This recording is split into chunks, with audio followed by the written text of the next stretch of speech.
Cole sprang up in the middle of dinner, hurling a glass of wine at the wall just inches from my daughter's face, then shoved Rachel down into her chair and slapped her over and over right in front of me. Before I could react, his mother, Veronica, slowly clapped her hands as if applauding a brilliant performance and said coldly, "My son finally knows how to teach his wife." In that moment, my blood froze. But while they thought I was in shock, I quietly switched on the recording mode inside my coat pocket. And they had no idea. Tonight wouldn't just end Rachel's marriage. It would unearth a family secret buried for 12 years and pull all of us into a war no one could have predicted. If you're still listening, tell me where you're watching from. Every comment you leave is another mark in this journey. And if this story has touched you, don't forget to hit like so it can reach even further. I don't even remember how I got up from that heavy wooden chair. Everything in the dining room seemed to spin. The soft yellow ceiling lights, the expensive curtains, the smell of roasted meat and wine, all of it blended into a suffocating haze that forced me to take a deep breath just to keep from collapsing.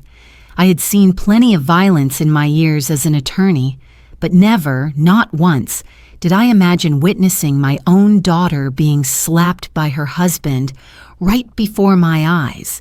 And even less could I imagine an older woman like Veronica, a mother, a widow, clapping her hands in approval. Rachel was still dazed, her eyes red, her hands trembling uncontrollably. Her hair was a tangled mess from being yanked. I could hear her shallow, shaky breaths, as if one more gasp would break her body entirely. I forced myself to stay calm. If I spiraled, they would win. If I let emotion lead, I would miss the details I needed. I had coached countless clients through their worst moments, and now that same advice returned to save me. Slowly, clearly, I said, "Rachel, stand up, we're leaving." Cole laughed as if I had told a dull joke. Veronica tilted her head, a sick delight gleaming in her eyes.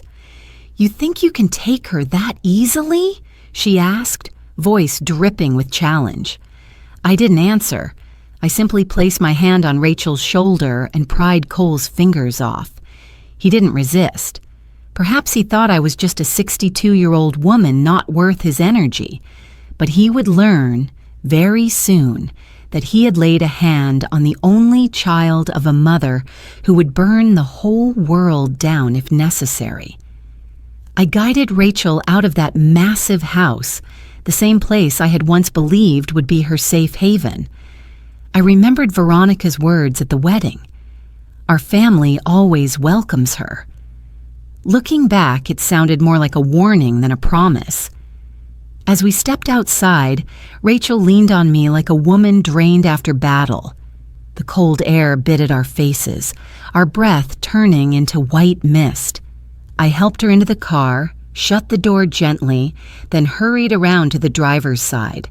The moment the door closed, Rachel collapsed into sobs like a child. "Mom, I'm sorry. I'm so sorry. I didn't want you to see that." Her voice was fractured, trembling as if every word caused physical pain. I cupped her face and whispered, "No, Rachel, you did nothing wrong. No woman is ever at fault for being hit." She clung to me, her tears soaking into my thick winter coat. I let her cry, let the fear she'd bottled up for so long finally spill out. But I knew comfort wasn't enough. I needed to get her away. Fast. We'd only driven a few minutes when Rachel gasped and spoke through broken breaths. "Mom, this wasn't the first time." I slammed on the brakes so hard the car nearly skidded on the frozen road. I turned to her, my heart seizing. "Cole has done this before? For how long?" She lowered her head. 3 years. Since the first year we got married. It took me several seconds to absorb that number. 3 years. 3 years she lived in fear, controlled, belittled, beaten, while pretending everything was fine. I felt rage shake my fingertips, but I didn't let myself explode. Not yet. I inhaled deeply, pulled the car over, and grabbed my phone. Yes, this is Linda Harrington. I need to report domestic violence. The victim is my daughter. My voice was steady, unshaken. When the police arrived, Veronica was already on the porch as if performing her daily script. I heard her tell an officer, "Rachel has mental issues. She's sensitive. She knocked over the glass herself and fell."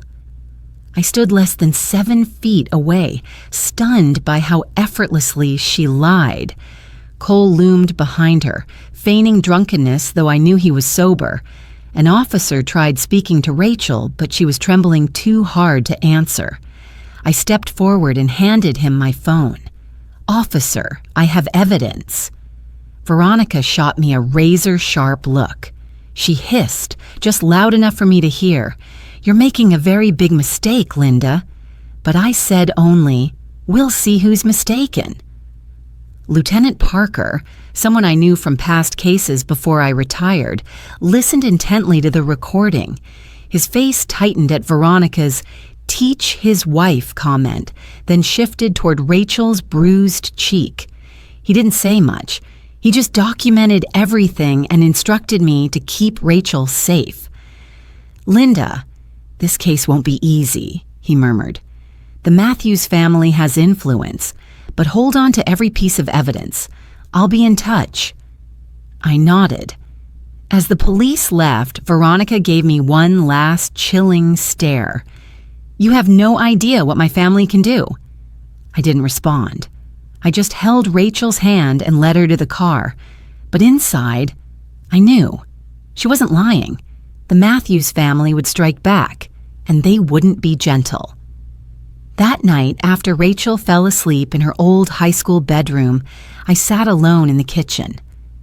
My small home in Columbus, Ohio, had never felt so silent. The clock ticked, and I stared at a pot of boiling water, forgetting to turn off the stove. I glanced at Rachel's sleeping face, still swollen and bruised. The sight hurt so deeply it felt physical. Quietly, I whispered, "I will tear that family apart if I have to." I knew I had entered a lopsided war, a single mother against a wealthy, powerful family with a dark past, but I also knew I had no way back. When I replayed the recording, I heard the line Veronica muttered, thinking I was far enough not to hear. "Just like I did with my husband back then." A chill ran down my spine. I realized I had stumbled onto something far bigger than domestic violence, something that could destroy the entire Matthews empire. And more importantly, this door, once opened, could never be shut again. I sat in that kitchen for nearly an hour after the recording ended, my hands still trembling. Her words rang in my ears like cold metal scraping. Just like I did with my husband back then. Abusers sometimes speak nonsense in anger, but Veronica, she wasn't the type to say anything without calculation. She measured every glance, every breath, which made those words heavier, denser, and far more dangerous. The next morning, when Rachel walked downstairs, I saw the change immediately, in her posture, in her eyes. She no longer looked like a woman pretending to be strong. She looked hollow, like someone who survived the storm but wasn't sure she'd survive the sunrise. "I couldn't sleep," she whispered. I pulled out a chair and placed a cup of tea before her, softening my voice. "Rachel, you need to tell me everything. All of it." She stayed quiet for a long time. Not until the steam from her tea rose and her eyes brimmed with tears did she finally speak. "Veronica." "She was always there, Mom." "Always." I frowned. "What do you mean?" "During the first week after the wedding, she gave Cole a plan, a marriage plan. You heard me right. It had a timeline for having kids, how to manage finances, who got to make decisions. Cole treated it like scripture. She ran a hand through her hair, exhaling shakily. She asked me to send her my pay stub every month so she could help us manage things. When I refused, she said I was disrespecting their family. Heat flooded my face. Veronica wasn't just controlling, she was a seasoned manipulator. Rachel continued, her voice flat as if she had rehearsed these thoughts 100 times alone. Cole started telling me to drop friends, said they were bad influences. Then he criticized my job at the lab, said it had no future. I believed him. I thought he wanted what was best for me. That was when I knew. Rachel had been eroded mentally, little by little. Abusers rarely start with violence. They start by shrinking their victim, piece by piece. I squeezed her hand. You are not to blame, not even a little. Rachel bit her lip, eyes wet. I knew what came next would be the hardest part, but truth was necessary. Once Rachel was steady enough, I went into my small office, opened my laptop, and created the first file. Case file. Rachel. Harrington Matthews. I hadn't practiced law formally in years, but my instincts were sharp as ever. I titled the document and began listing everything. Visible injuries, exact dates and times. Witness myself. Photos. I took pictures of every bruise, every swollen mark. Audio evidence. The original recording and one backup. My fingers flew across the keyboard, not sloppy, just fast. Every keystroke felt like a vow. Veronica Matthews would not erase this truth. As I was reviewing the timestamps, my phone rang. Veronica's name appeared. I let it ring a few seconds before picking up. I didn't want her thinking I was waiting. Linda, she began, her voice sugar-sweet enough to make my skin crawl. We're both adults. I believe we can resolve this. Gently. What do you want? I asked flatly. I want to protect your daughter, she said, stretching each word as if offering charity. Rachel isn't suitable for our family.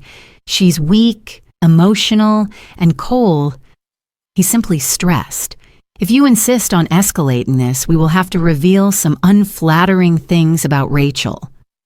I let out a thin, humorless laugh. Are you threatening me? I'm not threatening, she replied lightly, as if discussing living room decor. I'm warning you. Once my family acts, Rachel won't just lose her husband, she'll lose her job, her reputation, her chances at a normal life. I don't want that for her, but if you push me, I'll have no choice. My voice was calm, calmer than I expected. You might want to be careful, Veronica. I'm recording this call. Silence. Then she hung up. That silence was more terrifying than any threat. Later that afternoon, Lieutenant Parker called. Rachel needs to come in to give a statement. Without it, we can't move forward. Rachel stood beside me, hearing every word, her face drained of color.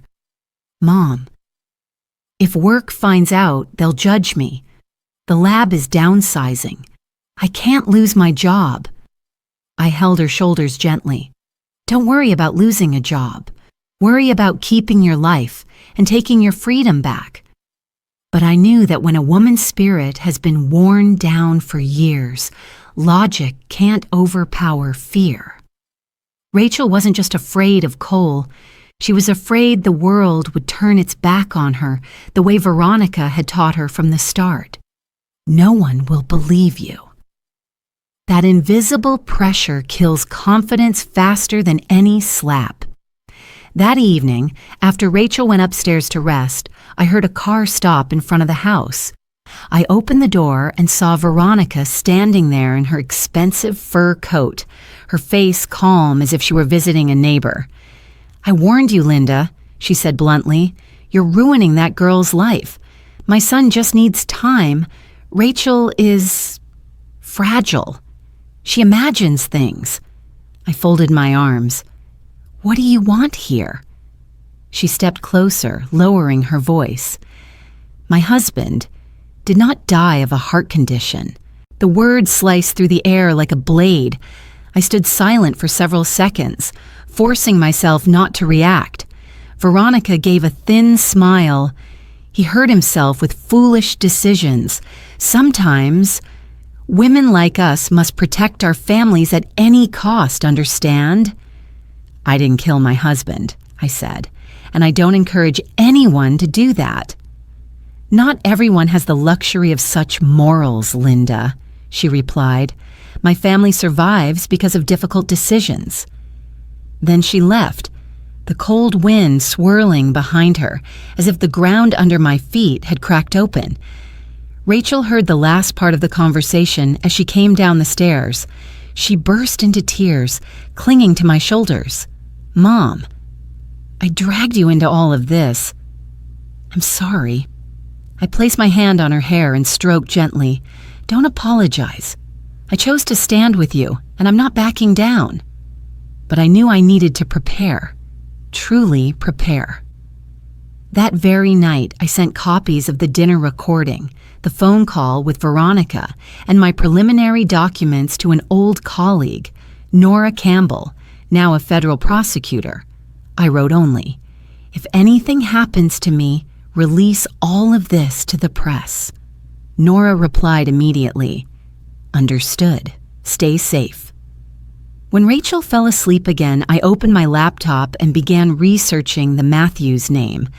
I didn't know what I was looking for, but my instincts told me this wasn't just about domestic violence, and I was right.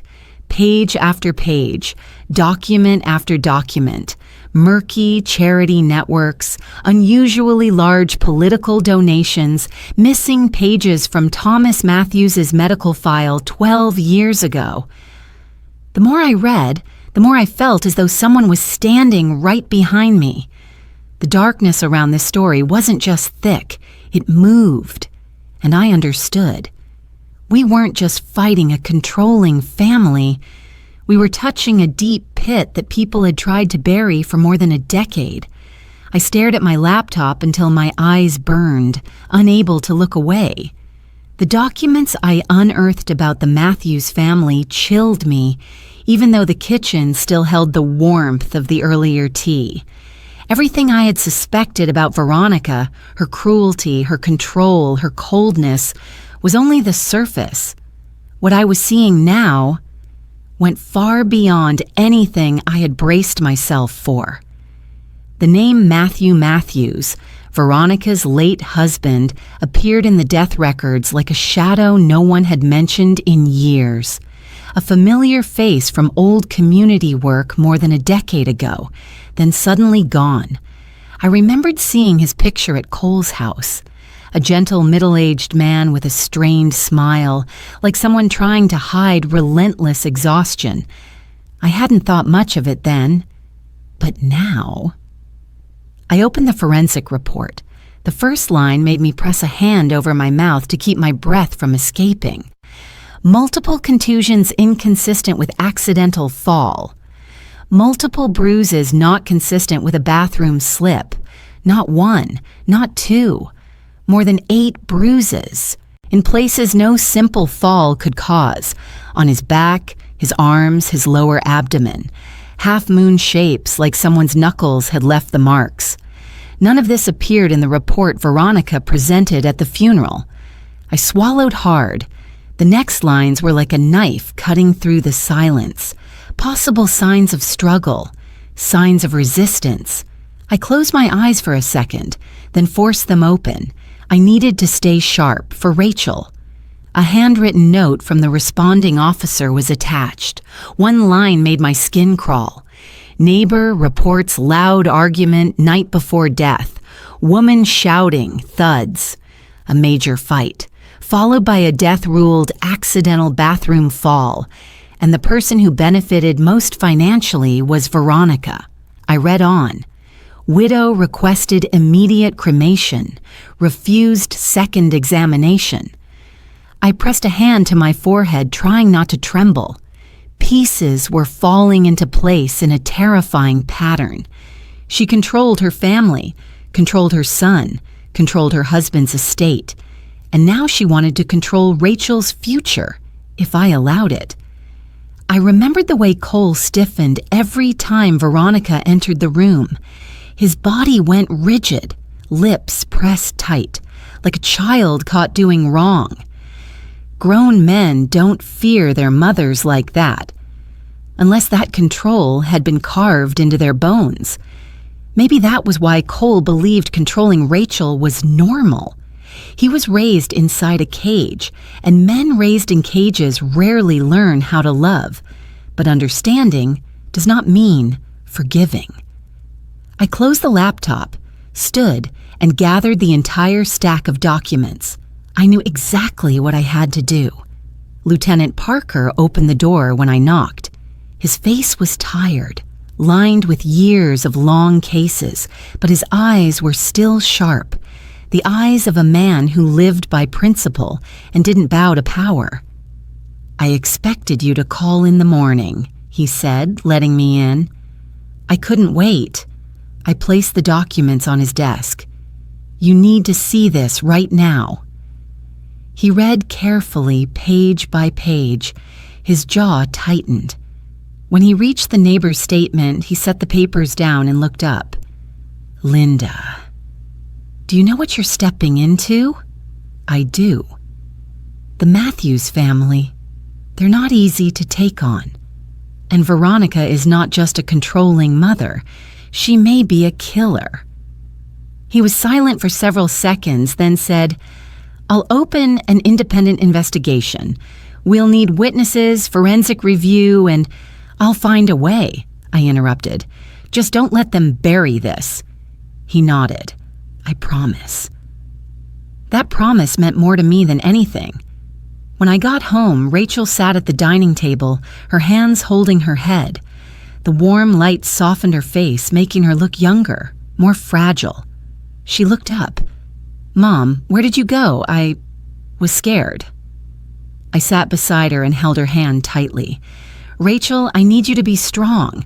This goes deeper than we thought." She blinked, trying to read my expression. "Did you find something?" I told her everything, every word like shards of glass slicing the air. When I reached the part about signs of struggle, Rachel shivered as if someone had plunged her into ice water. No way. Mom, she couldn't have. She couldn't finish. I pulled her into my arms as her breathing grew unsteady. "Listen to me," I whispered, stroking her back. "We cannot be afraid. The truth is the only thing that will get you out of that family." But Rachel shook her head repeatedly, panicked.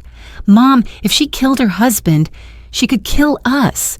She has power, money, people protecting her." I held her shoulders firmly, forcing her to meet my eyes. "Remember last night? You almost died under Cole's hands. If we back down now, you'll never escape.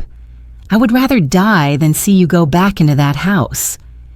She broke down, sobbing into my shoulder. I slept only a few hours before dawn broke. As I was preparing tea, I heard a car stop outside. My heart jumped. Veronica again? But no, this car was black, with no Matthews family plate. The mail carrier left a thin envelope. No sender. I opened it. Inside was a small black USB and a single note. "You need to hear this if you want to stay alive." My chest tightened. I didn't plug the USB into my main laptop.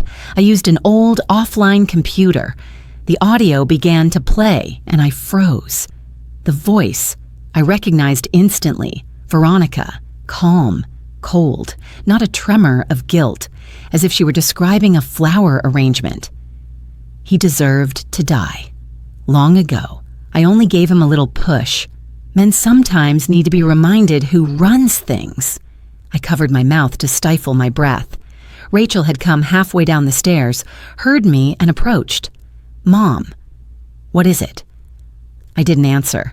I handed her the headphones, and when she heard, I only gave him a little push. Her knees buckled beneath her. Mom, she killed him. She really did. I caught her before she hit the floor.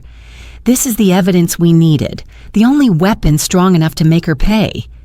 But I knew, right then and there, we had crossed a line we could never return from. Veronica was no longer just an emotional abuser, no longer just the mother of a violent man. She was a killer. And killers will do anything to bury the truth. I stared at the USB, then at my trembling daughter. I understood that from this moment forward, the darkness the Matthews family had hidden for over a decade had fully risen, and we, two lone women, stood at the center of the storm. I gently stroked Rachel's shoulder as she sat on the floor, staring at the USB like it was a venomous snake. I knew she was trying to grasp how someone could say such things and still live a polished public life, attending charity events and smiling for cameras. But I understood. I had met people like her in my career, powerful individuals with two faces, one for the world and one for the unfortunate souls trapped with them. But Veronica was unlike anyone I had ever confronted. She felt like a thinking shadow, one that chose its moment to strike, and I knew she wouldn't sit still. Just 2 days after we received the USB, the counterattack began, swift, cold, and precise as a blade across the throat. That morning, as I was preparing breakfast, the doorbell rang. Rachel answered, and I heard a man's voice say, "Rachel Harrington, this is a summons. You are accused of providing false information in a domestic violence report." Rachel froze, her hands shaking so badly the paper nearly slipped from her fingers. I rushed over and took it from her. The words on the legal document seemed to dance before my eyes. False reporting, fabrication of domestic violence incident. I inhaled deeply, keeping my voice as steady as possible. "This is intimidation, Rachel. Don't panic." But her eyes were filled with panic. "Mom, they're saying I made it up. They want to turn me into a criminal." I pulled her into my arms. "I'm here. We'll handle this." But not even 2 hours later, the second wave of the storm hit. Rachel's phone rang. I stood beside her as she put the call on speaker. "Miss Harrington, this is Human Resources. Due to the current situation affecting the company's reputation, we regret to inform you that we must place you on temporary suspension, pending an internal review." Rachel's face went pale. "But I'm the victim. I didn't do anything wrong." "We understand, but the company must protect its image. Thank you for your understanding." The call ended. Rachel dropped the phone onto the table, covering her head with both hands as if trying to keep the world from collapsing. "I'm going to lose my job," she whispered. "No, you're not," I said, though my chest felt heavy as stone. "They're just playing dirty." I had never seen my daughter look as small as she did in that moment. The next day, while I was working in my small office, an old room in a 2-story building next to the city library, 3 men in suits walked in. "IRS, we're here for an immediate inspection." My heart sank. "Do you have a warrant?" They did, complete and legal. They tore apart everything, files, computers, even my personal cabinet. In 32 years of practicing law, I had never once been audited in such a brutal manner. They hauled out boxes filled with documents. I knew exactly where this came from. The IRS does not suddenly care about a small attorney like me. Rachel texted me, "Mom, are you okay?" They came to my workplace too. I replied, "I'm fine. Don't worry. This is Veronica's move." I typed it like a cold fact, but my hands were shaking so badly the letters warped. That night, I received an email from the Ohio Bar Association. Complaint received. Ms. Harrington is suspected of abusing her authority and improperly influencing a criminal investigation. I froze. Who filed the complaint? I didn't need to ask. Veronica had begun turning over every weapon she had. This was no longer a personal dispute.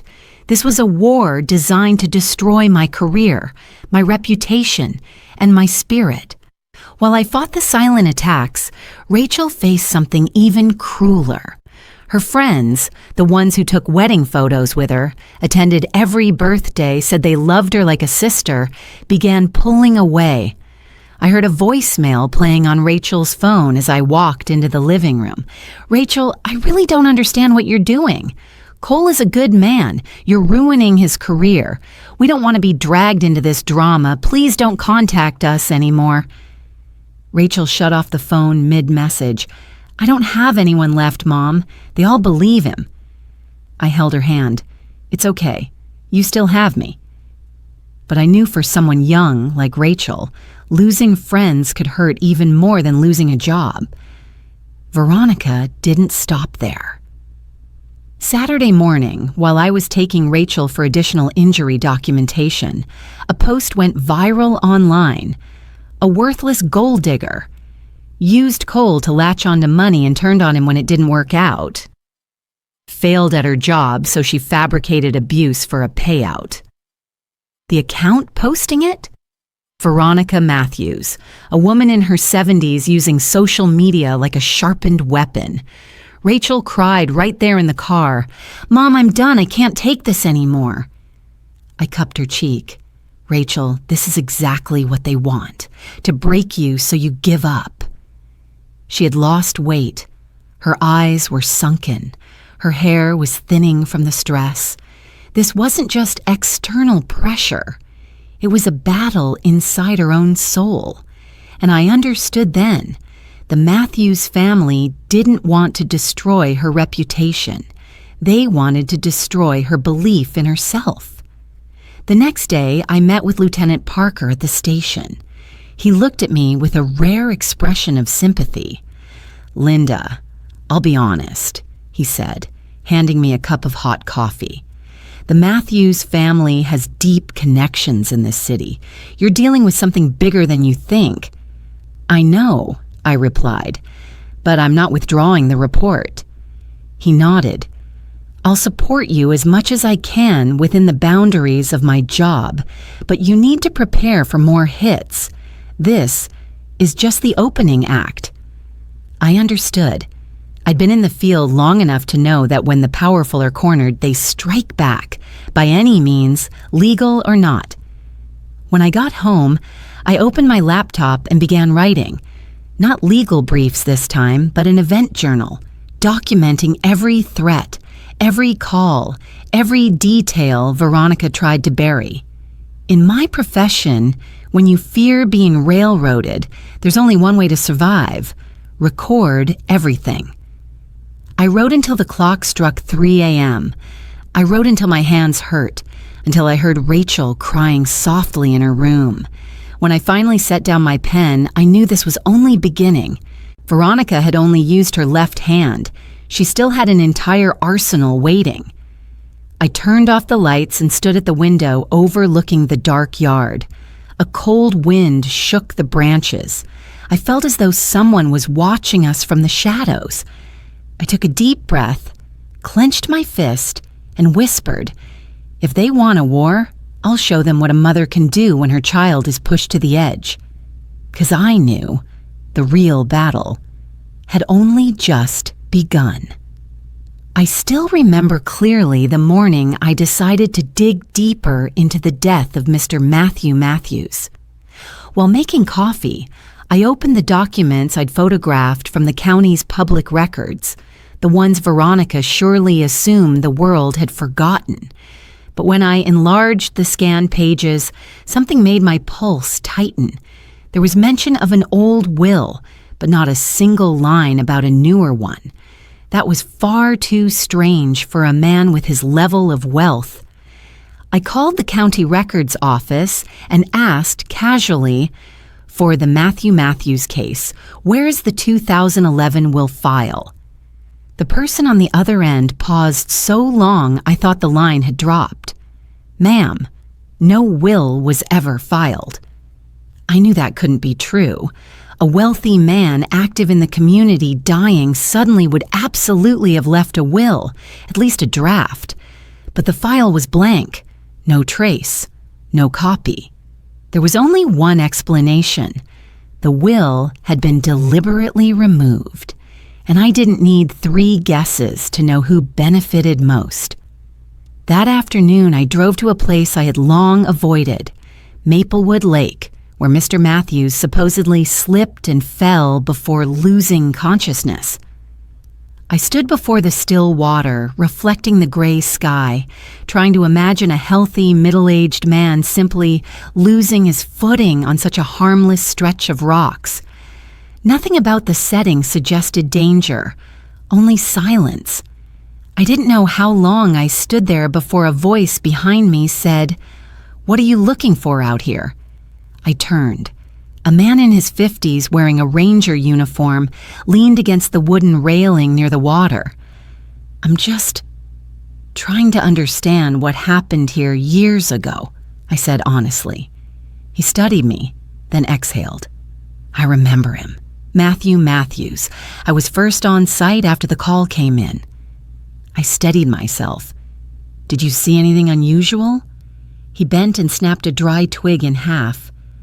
"The night before," he said slowly, "I saw him and Mrs. Matthews arguing loudly, right there by the rocks." He pointed to the east side of the lake, very heated. She kept standing in his space, like she was cornering him. My heartbeat quickened. "Did you report that to police at the time?" He shook his head, eyes slipping away. "No one asked, and honestly, I didn't want trouble with a rich family." His words sent chills through me. People didn't stay silent because they didn't know. They stayed silent because they were afraid. When I returned home, Rachel was at the kitchen table, her laptop open, her eyes more alert than they had been in days. I saw a faint spark in her, a flicker I feared she had lost. "What are you working on?" Rachel turned the screen toward me. "I'm gathering emails and messages from Cole. Some have threats, and some I never dared read twice." I squeezed her hand, proud as if she had risen from a deep abyss. "You're doing well," I whispered. Rachel shook her head. "Not just that. I found something. You need to see." She opened a new folder. Inside were dozens of video files from security cameras, but not ones from her house. Cole installed hidden cameras in the house. I never knew until today when I accessed his cloud account. He forgot to change the password. I froze. "Rachel, how long were you being watched?" She opened a file dated last year, then another from 3 years prior. "I don't know," she said in despair, "but it looks like years."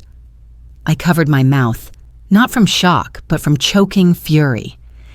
"You weren't just a victim of physical abuse," I said, steadying my voice. "You were a victim of illegal surveillance. This is a federal crime." Rachel inhaled sharply, tears streaming, but eyes no longer cast downward. "I want to fight, Mom." It was the first time she said the words herself, and her voice made me believe she wouldn't break. The next day, I brought everything to Lieutenant Parker, the old forensic report, the ranger's account, the anonymous letter, the USB, Cole's hidden cameras. After I finished presenting, he leaned back in his chair, hands clasped before his mouth.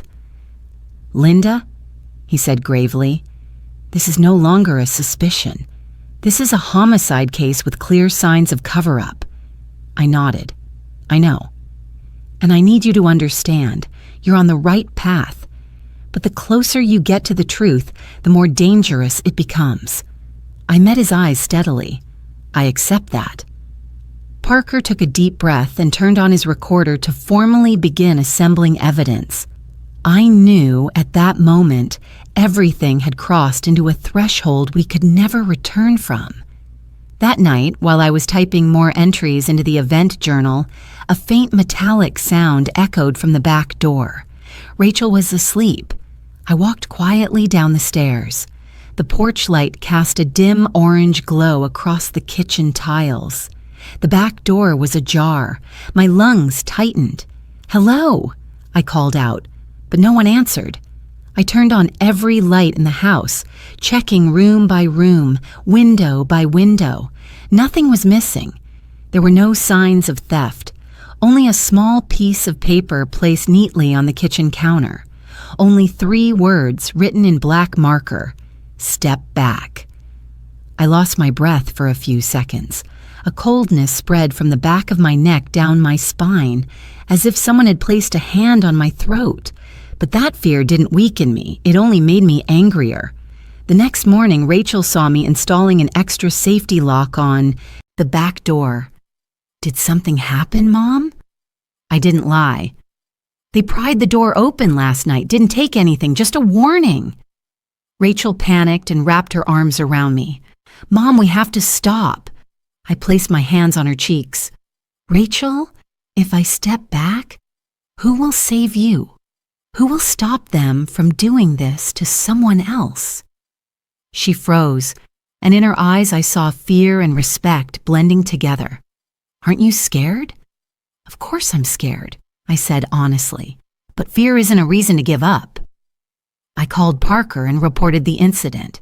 Just half an hour later, he arrived at my house with 2 other officers. After checking the signs of tampering, he said, "They want you to know they're watching you. This is classic pressure tactics." "I understand," I replied. "From now on," Parker said, "the 2 of you will have nighttime patrol surveillance, and I'll request special protective measures for you if the case moves forward." I didn't ask if. I asked, "When do we take the next step?" Parker looked at me for a long moment, then nodded. "Very soon, Linda. You're closer to the truth than anyone else has ever dared to get." I looked out the window. The sky had gone dark. The wind was strong, and the old oak tree in the yard leaned toward the house as if trying to warn us. I knew deep in my bones that Parker was right. The closer we got to the truth, the more desperate the Matthews family became. And desperate people, especially those with money and power, are the most dangerous of all. But I also knew this, as clearly as my own heartbeat. I wasn't fighting for justice anymore. I was fighting to save my daughter's soul, and for that reason, I would never step back. I have never forgotten the morning of the disciplinary hearing, a morning I knew the other side wanted to turn into a sentence hanging over my head to scare me into staying silent forever.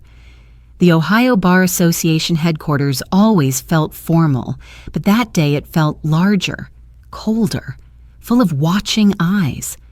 I didn't tremble, but every muscle in my body felt stretched tight like a wire. When I walked into the wide room with long wooden benches and the counsel seated in front, I understood that even a small misstep could destroy my 32-year career. Rachel wanted to come with me, but I told her to stay home with Parker. I didn't want her to witness any more humiliation. I set my bag down and opened the notebook where I had recorded every incident, every threat, every shady move the Matthews family had made. I was prepared to defend myself to the end, but nothing could have prepared me for what happened when the back door of the room opened. An older man, tall and slender but slow in his steps, leaning on a dark wooden cane, walked in.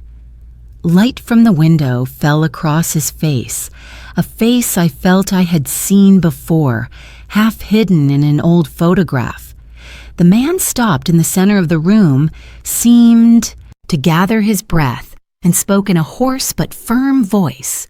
"I am Edward Matthews, brother of Matthew Matthews. I want to testify." The room went so silent I could hear the ticking of the wall clock.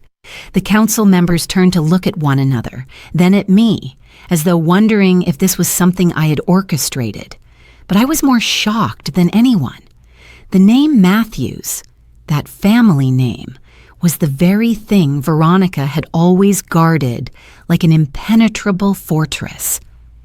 Edward Matthews slowly took a seat in the back row, bowing his head slightly toward me in a small gesture of greeting. His face was lined with deep wrinkles, but his eyes were bright and sharp, like someone who had carried a truth for too long. The chairperson spoke. "Mr. Matthews, please tell us why you are here today." The old man lifted his head. "Because I must make things right. I have been silent for 12 years. My heart skipped a beat. He began speaking slowly, as if each sentence dragged a painful memory with it. My sister-in-law, Veronica. She was smart, sharp, but after she married Matthew, I saw her change. She controlled the family, controlled the money, and especially controlled Matthew. My brother tried to separate from her 3 times, but each time, Veronica found a way to pull him back. The council exchanged glances. I listened to every word like swallowing ice. "I saw injuries on Matthew," he continued. "He lied, said he fell, hit a door, slipped off a ladder. But I knew. I knew because I once saw her shove him into a wall when she thought no one was watching." The council member frowned. "You're saying Veronica was physically violent?" Edward nodded, gripping his cane. "Not just that. She manipulated him psychologically.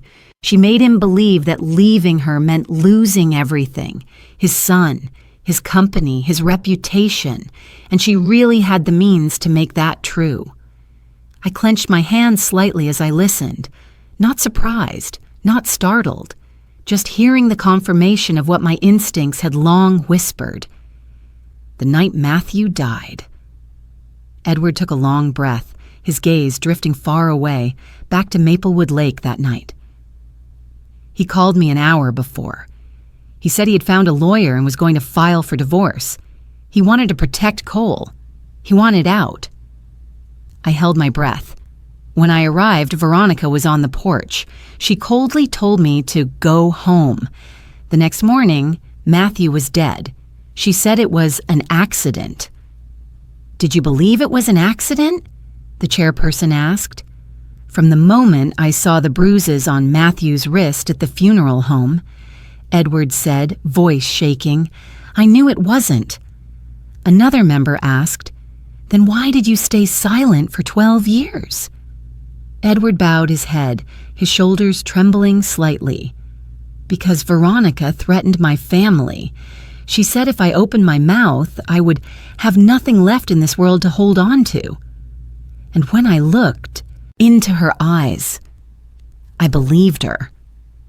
A painful weight rose in my chest, an elderly man carrying guilt, fear, and silence for more than a decade. Edward looked directly at me. "I sent you the USB. I recorded her conversation with someone she once hired as home help. I sent it to make amends. I knew she would do to your daughter what she did to my brother if you didn't act." A shiver ran through me. His appearance wasn't just a turning point, it was a testimony from someone who had run from the truth for far too long. The chairperson whispered to the council, then announced, "While these new details are verified, the disciplinary investigation against Ms. Harrington will be paused. We do not see evidence at this time that she abused her authority as alleged." I closed my eyes for a brief moment. Not relief, just the ability to breathe again. When I opened them, Edward was watching me, his gray-brown eyes warm but sorrowful. I walked toward him. "Thank you," I said softly, my voice tight. "No one blames you." He shook his head. "Oh yes, I blame myself. But now I want to make things right. If you and that police officer can protect me, I'm willing to be an official witness." "I promise," I said, placing my hand on his wrist, feeling his bones fragile but strong. We will protect you." Edward pressed his lips together. Veronica won't sit still. I know. He studied me for a moment, then said as gently as a breeze, "But you're stronger than you think, Linda. That's why I came today." When I stepped out of the hearing room, the air outside felt clearer, as if the sky had finally opened after days of storm clouds. But I knew this wasn't the end. This was only the silence before the storm. I stood on the steps, watching cars move along the avenue, and felt that something fundamental had shifted. Not just that we had more evidence or a new witness, but that I was no longer alone. A man who had carried 12 years of guilt had chosen to step into the light, and I knew that from the moment Edward Matthews walked into that room, the fortified world Veronica had built had begun to crack. When I got into my car and called Parker, he let out a stunned sigh. "Linda, you just brought us the biggest missing piece. We have to protect him," I said. "I'll arrange it. But you need to be careful, too. Once Veronica feels cornered, she'll be more dangerous than ever." I looked at my reflection in the rearview mirror, tired but steady. I'm ready. As I drove home, the late afternoon sun cast a soft gold across the road, making everything seem gentler. But inside me, a slow-burning fire spread, not anger anymore, but hope. For the first time since this battle began, I felt a real chance, and that feeling scared me, because as Parker had said and as life had taught me, when the powerful sense they're losing everything, they never go down quietly. Veronica Matthews must have felt the shift, and she would strike back. I just didn't know how, but I was ready. I still remember the moment Parker called, his voice heavy as if weighed down by stones. I was making chamomile tea for Rachel when the phone buzzed on the table. When I saw his name on the screen, I knew immediately something had happened, and I was right, but never imagined the extent. "Linda, you need to stay calm," Parker said. I'm used to hearing that. I tried to steady my voice. "What happened?" He paused. "Cole Matthews just violated the restraining order. Badly." I set the cup down, my heart pounding. "What did he do?" Parker exhaled. He broke into Rachel's old house, destroyed everything. The kitchen floor under my feet felt colder. Rachel wasn't there, right? "No, but you should prepare yourself for what he did." When we arrived at Rachel's old house, the police had already taped off the yard. I held her hand tightly as she walked in. I thought she had prepared herself, but no one could be prepared for the sight before us. The living room looked like a storm had torn through it. The sofa slashed open, wooden furniture smashed into pieces, family photos, pictures of Rachel as a child, pictures of the two of us on our first trip after my divorce, were thrown to the floor, glass shattered everywhere. The crystal glasses Cole once gave her for Christmas shattered. But the worst part wasn't the broken objects. It was the bedroom door. On it, painted in dark red like blood, were the words, "I will take back what's mine." Rachel staggered back as if someone had slapped her hard. I caught her before her legs gave out. "Cole used to be in this room every day," she whispered, "and now it looks like he wants to erase every trace of me." I held her close. "Sweetheart, nothing here belongs to you anymore. The things that truly belong to you, freedom, safety, and your future, are all ahead of you." She cried, but this time not the helpless sobbing of the past weeks. Tears fell, but her eyes were different, brighter. Something in her had broken, and something else had awakened. Parker came over and handed me his tablet. The neighbor's camera caught everything. He destroyed the house for nearly 3 hours straight. No mask, no attempt to hide. I watched each clip, every swing of his arm carving deeper into the truth. He wasn't just unstable, he had decayed. "Rachel," Parker said gently, "we've taken him into custody. He's in the holding facility now." She nodded, wiping her tears. "I want to see him," she said. I turned sharply. "No." But Parker looked at Rachel as if he understood something. Maybe that's exactly what she needs to end this. He was right. I had seen my daughter change. She was no longer the terrified woman from the months before. She needed to close this door herself, not with fear, but with her own voice. The city. Jail sat beside the old courthouse with cold concrete walls and pale neon lights. When Rachel stepped into the visitation room, I walked behind her, my hand resting lightly on her back. He was already sitting there, hands cuffed in front of him, his face tense, but his eyes still full of that arrogant confidence of a man who believed he was right. "Rachel," Cole said first, half relieved, half reproachful. "You came. I knew you would." "Not for the reason you think," Rachel replied, her voice small but solid as steel. I sat down next to my daughter but said nothing. This was her moment. Cole leaned forward, the cuffs clinking. "They're making all this up. Veronica is blowing things out of proportion. You know my mother, but I love you. You know that." Rachel looked at him for a long time, so calmly that it knocked the confidence out of Cole's eyes. "Cole, love never hurts," she said. He frowned. "What are you talking about? I did everything for you. I got angry because I love you. You've known that about me for years." Rachel shook her head. "No, you did it because you wanted control, because you thought I was your possession." Cole's face flushed red, his cuffed hands tightening. "I will get you back. I told you already. You belong to me." Rachel stood up, leaning down slightly so she could look him directly in the eyes. "That's why I came today. To tell you one thing." Cole held his breath. "I'm divorcing you." His whole body jerked. His eyes turned icy, like someone had thrown him into cold water. No, Rachel, you can't, you're not allowed." "I am allowed," Rachel said, soft but firm. "And I will." Cole slammed his hands on the table, the metal ringing sharply. "Rachel, that's not you. Someone is filling your head. I know you love me."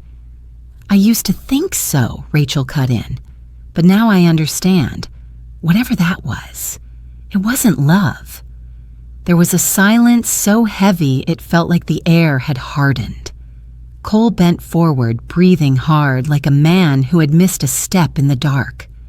"I'm not afraid of you anymore," Rachel added. "Thank you for that, because if you hadn't done all those terrible things, maybe I never would have seen myself clearly." I looked at my daughter, and I saw a new woman, someone who had walked out of ruins and stood on her own feet. Cole stared at us, his eyes red. He searched Rachel's face for something, hope, regret, a desire to come back, but there was nothing left for him. That was the last time they looked at each other as husband and wife. Rachel turned away first. I walked behind her, but before leaving, I looked at Cole one last time. He was hunched forward, his shoulders trembling, not from remorse, but from losing control. He no longer had any power over my daughter. When we stepped into the jail courtyard, the late afternoon sun slanted down, casting a warm golden band across Rachel's face. She tilted her head toward the sky, her eyes closing, as if for the first time in years she could breathe deeply, fully, without anyone choking the air out of her. "Mom," she said, "I feel like I just walked out of a locked room I'd been stuck in for too long." I held her hand and squeezed gently. "You didn't just walk out, Rachel. You closed the door on that darkness for good." She smiled. The first real smile since this all began. "I'm free," she whispered. I looked at her, my heart full of a deep gratitude I couldn't put into words. A chapter had closed, not just for Rachel, but for me too. Yet I knew one thing as clearly as I knew the red letters I once saw painted across my daughter's door. Rachel's freedom was only the beginning. The real fight was still coming. I always thought that when the day finally arrived, when the truth couldn't be buried anymore, I would feel relieved. But when I stepped into the courthouse for Cole's first hearing, what I felt wasn't victory. It was a fog, thick and cold, hanging over everything. The air felt tight, as if the entire room was holding its breath. Rachel sat beside me, her hands clasped so tightly her knuckles had turned white. But her face was calm, a calm only someone who has stared into the deepest dark and survived can possess. Cole was escorted in wearing an orange jumpsuit, nothing like the polished, confident man he once pretended to be. His posture was stiff, clumsy, like someone who wasn't used to no one opening doors for him anymore. When he saw Rachel, he froze. Just a moment, but enough for me to know he still didn't understand how everything had fallen apart so quickly. The judge called the court to order. The hearing began. The prosecutor played the neighbor's camera footage. Cole smashing windows, breaking furniture with a hammer, ripping apart the bed, tearing wedding photos, destroying gifts Rachel once gave him. 3 hours of chaos, 3 hours of hatred, 3 hours of the twisted love he always claimed justified everything. The whole courtroom went silent when the footage reached the part where Cole painted the red words, "I will take back what's mine." I saw Rachel shiver. I placed my hand over hers. "You don't belong to his darkness anymore," I whispered. When the defense attorney tried to argue temporary emotional instability, the prosecutor shut it down immediately. There was a history of abuse, threatening messages, evidence from the hidden cameras. And most importantly, Cole violated the restraining order just 3 days after it was issued. The judge struck the gavel. His voice was sharp and final. "Defendant Cole Matthews, the court sentences you to 5 years in prison and a permanent no-contact order with the victim." Cole shot up from his seat. "Rachel, say something. You know I did it because I love you." Rachel didn't turn back. She said only one sentence, quiet but cutting through. "The air like glass." That wasn't love. Those words split the room in two. Cole sank into his chair, and for the first time since I'd known him, there was no arrogance left. Officers led him away. Veronica stood up, her eyes burning into me like she wanted to tear my skin apart. "You destroyed my family," she hissed. I didn't tremble. I didn't lash back. I simply said, "You did that long before I came." Her face flushed, but no one stood beside her, not a single person. The hearing ended, but I knew it was only the first chapter of their collapse. 2 months later, early fall chilled the air in Ohio. The trees along the road to the courthouse had begun turning yellow, but nothing about the day felt gentle. I sat in the larger courtroom holding Rachel's hand, with Parker behind us and Edward Matthews, thinner but clearer-eyed, seated beside his assigned security officer. The trial of Veronica Matthews, the event the entire city had whispered about for weeks. When Veronica entered, she no longer had her usual sharp, icy beauty. Her face was heavily made up but couldn't hide her fatigue. Still, her eyes held their familiar pride that insisted everyone else in the room was beneath her. The prosecutor began recounting the circumstances of Matthew Matthews' death, forensic inconsistencies, multiple bruises, signs of struggle, a rushed cremation with no secondary examination. Highly unusual for a wealthy family. Then the USB audio played. Veronica's voice filled the courtroom, clear and chilling. He deserved to die. I only pushed him a little. People gasped. A few shook their heads. No one spoke. Veronica shot to her feet, screaming, "That's edited! I never said that! This is a setup!" Her lawyer paled, trying to pull her back down. But what truly shattered her defense was Edward's testimony. When he stood, the room froze. He gripped his cane, walking to the stand with all the strength he had left.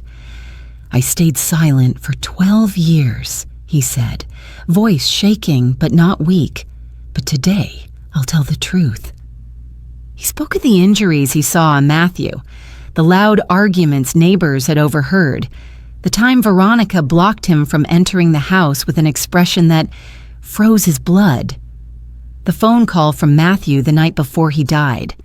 "Ed, I want a divorce. I'm afraid of Veronica." The room felt like all the air had been sucked out. Even the judge's face tightened. It was as if a buried truth had finally surfaced. At the end of his testimony, Edward's voice cracked. "My brother didn't die from a fall. He died because he lived beside a woman who believed she had the right to decide whether he lived or died." Veronica burst into tears, not of grief, but rage. "You betrayed the family, coward!" Edward looked right at her. "I only regret not saving him." The verdict came 2 days later.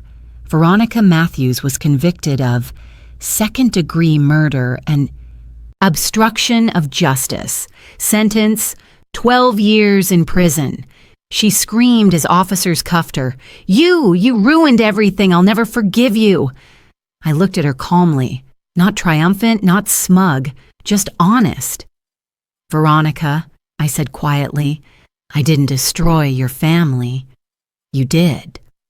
In that moment, her face twisted with hatred, and something in her eyes went hollow, like someone who finally realized the empire she built from manipulation and violence had collapsed beneath her feet. As she was escorted away, she looked back at the emptying courtroom. No allies, no friends, no relatives. Even those who once respected her avoided her gaze. I felt not joy, not victory, just a deep sadness for a family ruined at its roots. Rachel took my arm.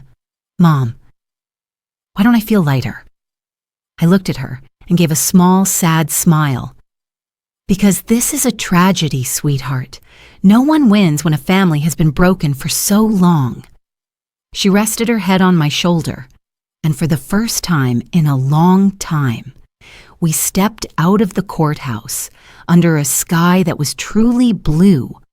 Not the false blue of denial, but the blue of a new chapter opening, even though behind us we had closed one of the darkest chapters of our lives. I once thought that after Veronica and Cole were sentenced, everything would brighten instantly, like sunlight after a storm. But life moves in quieter rhythms. Consequences and changes don't arrive all at once. They seep in slowly like water into soil. And sometimes the most painful part isn't the confrontation itself, but the days that follow, when people must live with the choices they've made.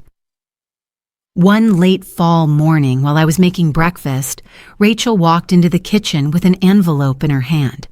Her expression wasn't panicked or sad, just hesitant. "Mom," she said, placing the envelope on the table, "a letter from Cole." I looked at her but didn't open it. "Do you want to read it?" Rachel inhaled softly as if gathering all her courage.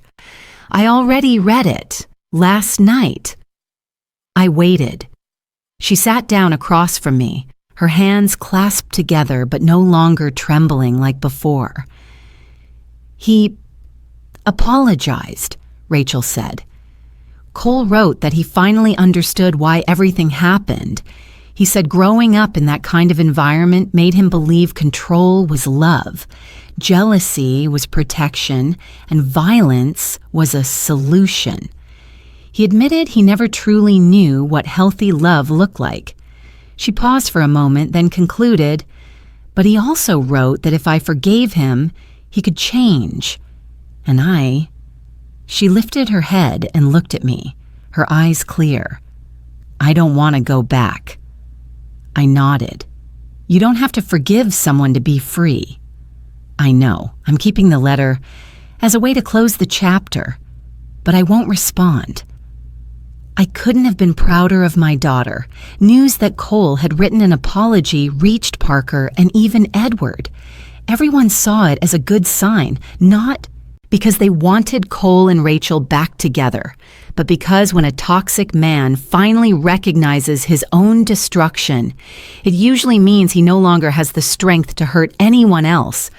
But the consequences for the Matthews family didn't end with Cole and Veronica. 2 weeks later, I received a call from Parker.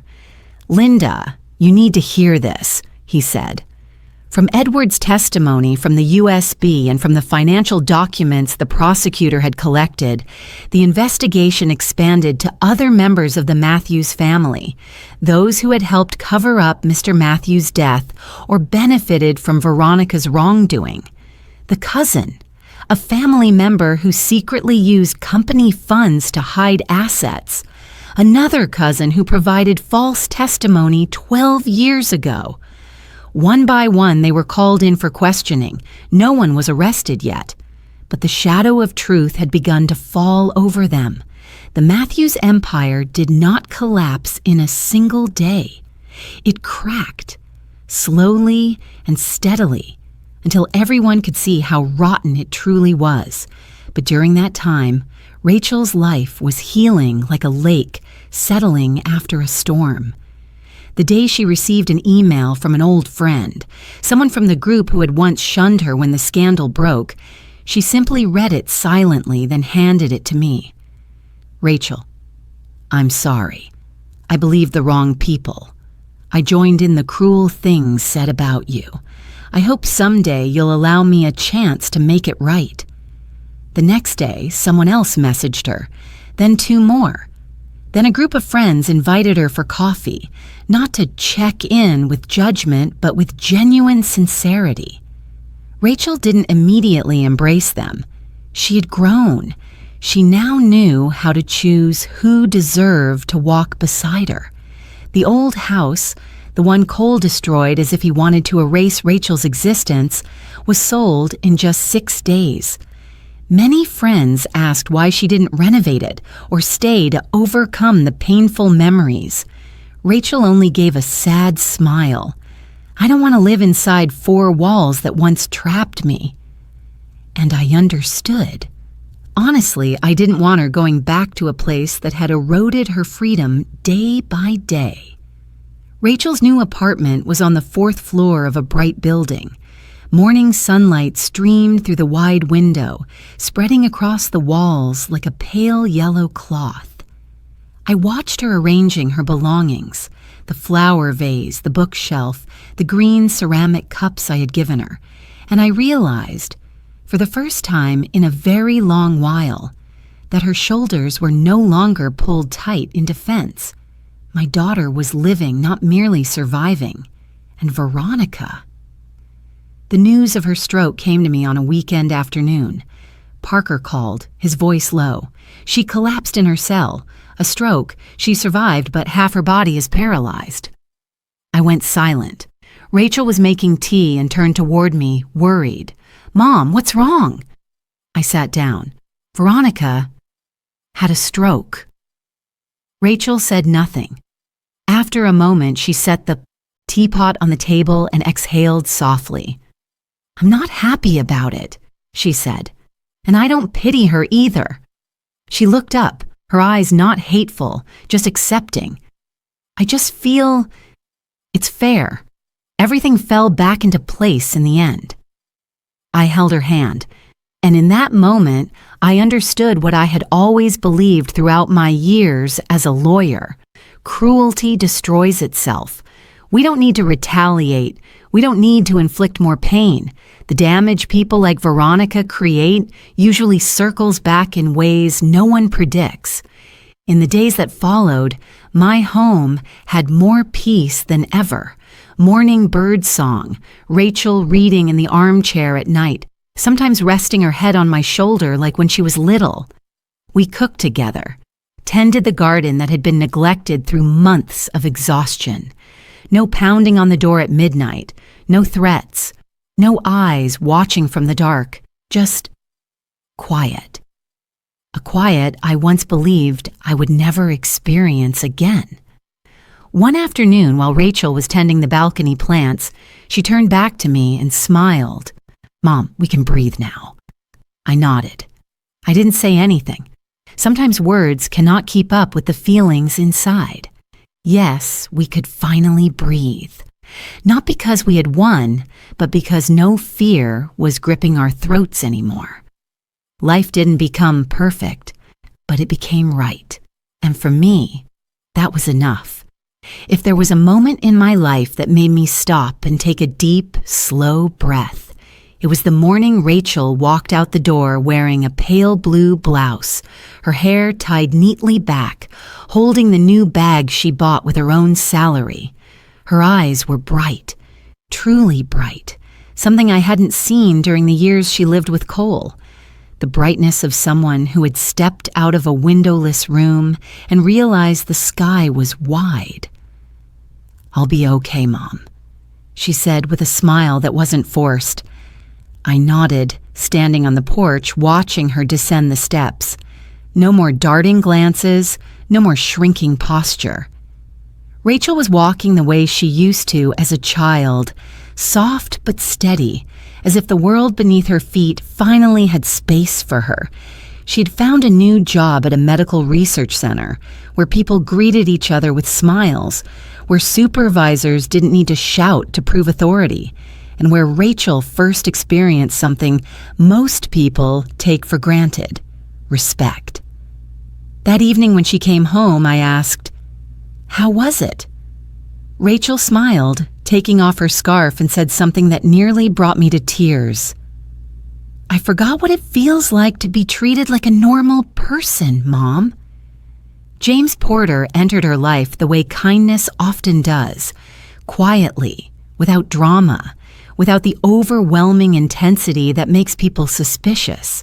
He was a resident doctor in the same building Rachel worked in, a few years older, tall, broad-shouldered, gentle-faced, with a voice soft but steady. I met him for the first time at a small seminar when Rachel brought him over. "James, this is my Mom." He extended his hand, firm but not overbearing. "It's a pleasure to meet you, Mrs. Hawkins. Rachel talks about you all the time." I glanced at Rachel and saw her cheeks turn slightly pink, not the girlish kind of blush, but the quiet shyness of a grown woman learning to trust a new hand after being hurt for so long. Throughout the event, I observed James with the instinct of a mother who has witnessed the worst hidden behind a man's polite exterior. But James had none of the red flags I watched for. He didn't touch Rachel unless she invited it. He didn't answer questions on her behalf. He noticed when she was tired but never told her what to do. In short, he respected her boundaries. And that, to me, was as meaningful as any declaration of love. One late spring evening, Rachel came home looking conflicted. I saw it the moment she opened the door. "What happened, sweetheart?" She set her bag on the table, walked over, and sat beside me. "James proposed to me." I sat up straight. "And what did you say?" She bit her lip. "I told him I needed more time." I couldn't help but smile gently. "That's a grown-up answer." Rachel sighed and rested her head on my shoulder like she used to. "I love him, Mom, but I'm afraid of myself. I'm afraid I'm not fully healed, afraid the old shadows are still inside me, and I'll bring them into a new life without meaning to." I stroked her hair. "Rachel, Being grown doesn't mean having no wounds. It means knowing how to care for them when they return. You've already done that. You stood up, fought back, walked away when you needed to. You know your worth. You know your boundaries. That means you are healed, not because you forgot the past, but because you no longer let it decide your future. She squeezed my hand, and I felt it clearly. My daughter had truly stepped out of the darkness. One Sunday afternoon, while we were pulling weeds in the garden, Rachel suddenly said, "Mom, I want to tell my story." I froze. "You mean publicly?" Rachel nodded. "There are so many women still living in silence, Mom. I used to be one of them. I know what shame feels like, what fear feels like, what confusion feels like. I want them to know there's a way out. I want them to look at me and think, if she did it, maybe I can too." I looked at my daughter for a long time, the baby I once held when she was learning to walk, the woman I held when she shook after Cole's blows, the warrior who stood in front of her husband in a jail visitation room and said, "I'm not afraid of you anymore." Now she wanted to turn pain into light. I squeezed her hand. "Then we'll tell it," I said, "together." James supported her completely. He listened to her plans without taking over, without inserting himself, without offering cliché lines like, "You're so strong." He simply asked, "What can I do to help you?" When Rachel told me that, she burst into tears, not from sadness, from being understood. There were afternoons when I watched Rachel and James tending the garden together or fixing a bookshelf. There were mornings when I heard Rachel laughing at something James said.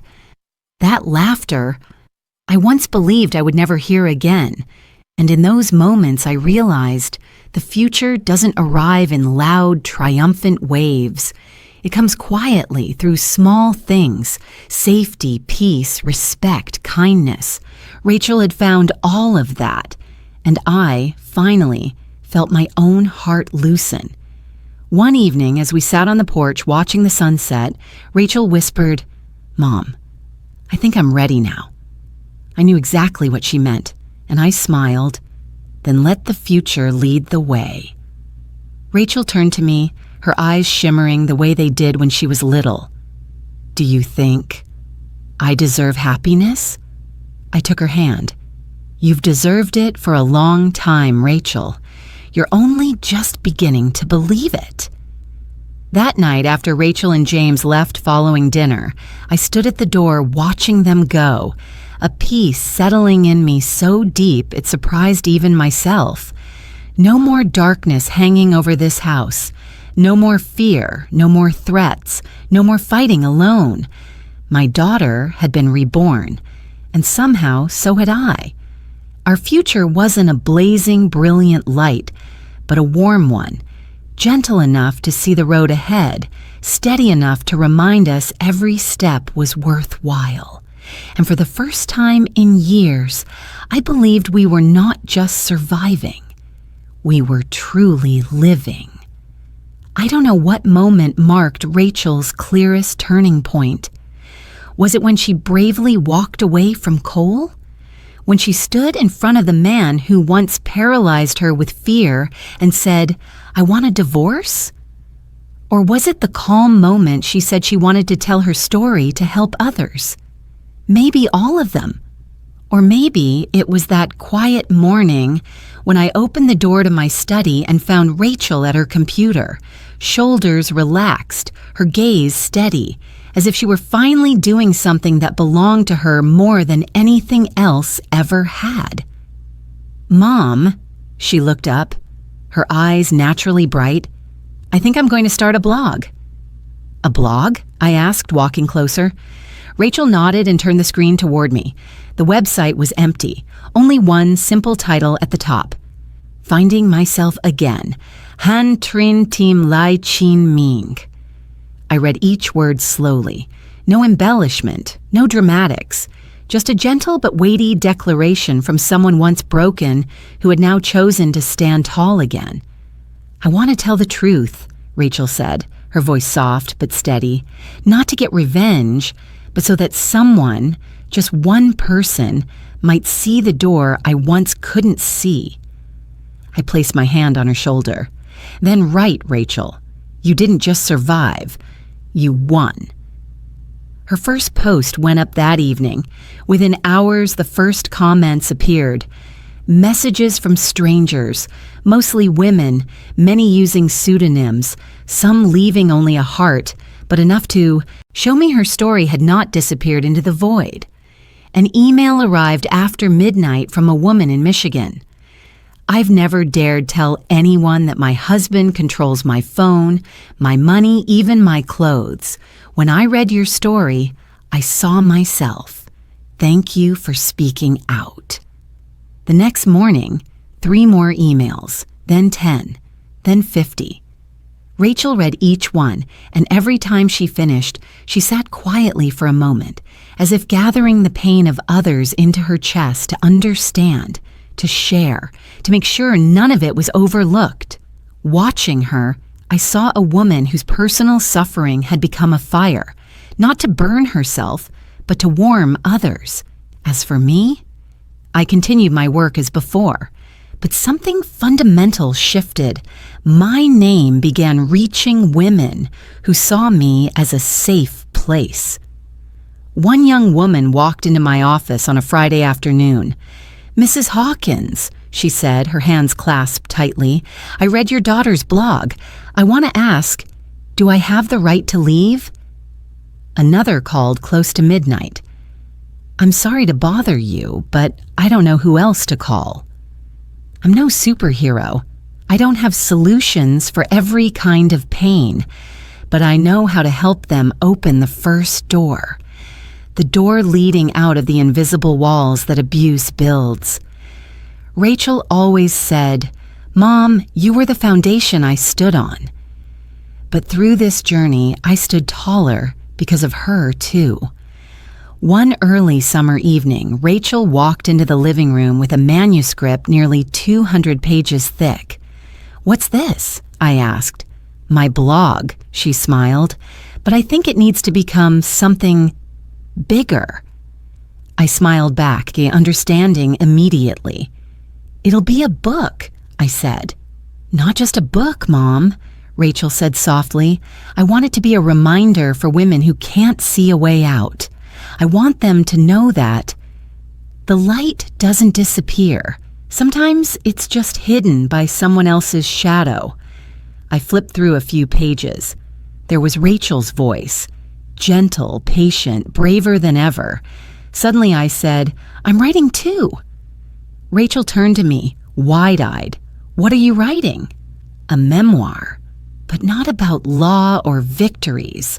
About motherhood. About the journey of learning not to lose myself while trying to protect someone else." She set her manuscript down and leaned her head on my shoulder. "Let's do it together?" I nodded. And in that moment, I realized we had moved into a new chapter.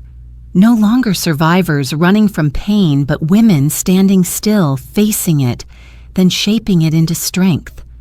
One gentle Sunday morning, we decided to visit my husband's grave after nearly a year.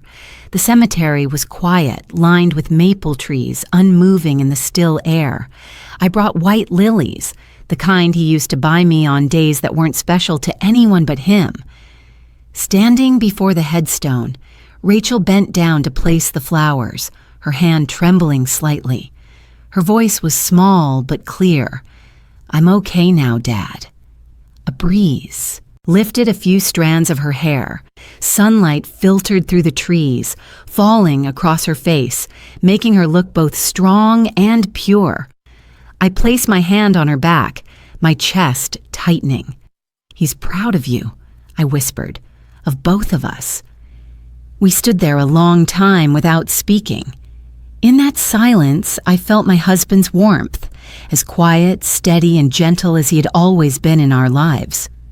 On the drive home, Rachel turned to me, her eyes bright with a sudden understanding. "You know, if I hadn't gone through all of that, Maybe I wouldn't be who I am today, and I wouldn't be able to help those women. I took her hand. Suffering should never be the price for becoming strong, I said. But when it happens, how we rise, that's what defines us. Rachel smiled. I rose because of you. I looked at my daughter for a long moment, then answered through a tightening in my throat. No, Rachel, you rose because of yourself. I only lit the path.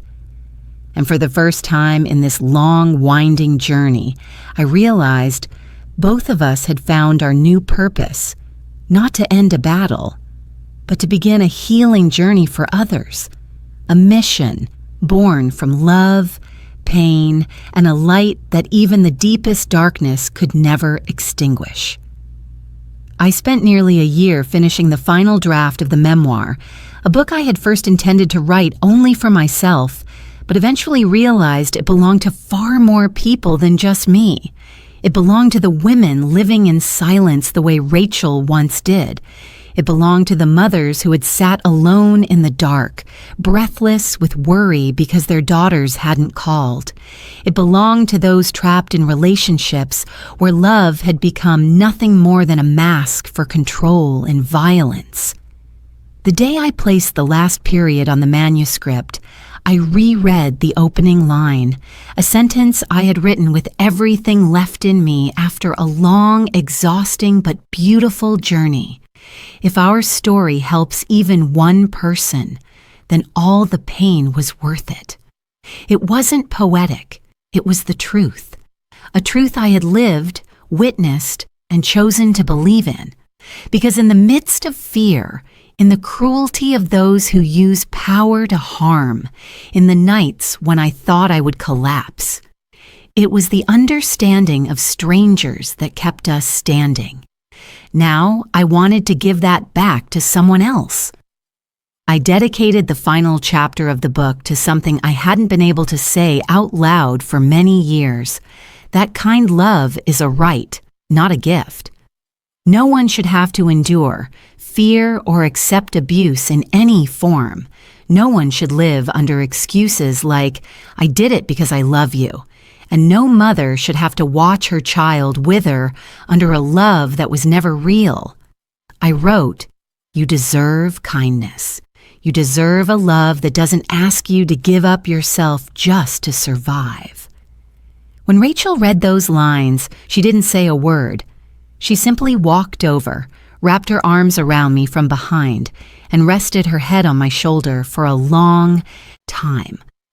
It was both a thank you and a reminder of how far we had come.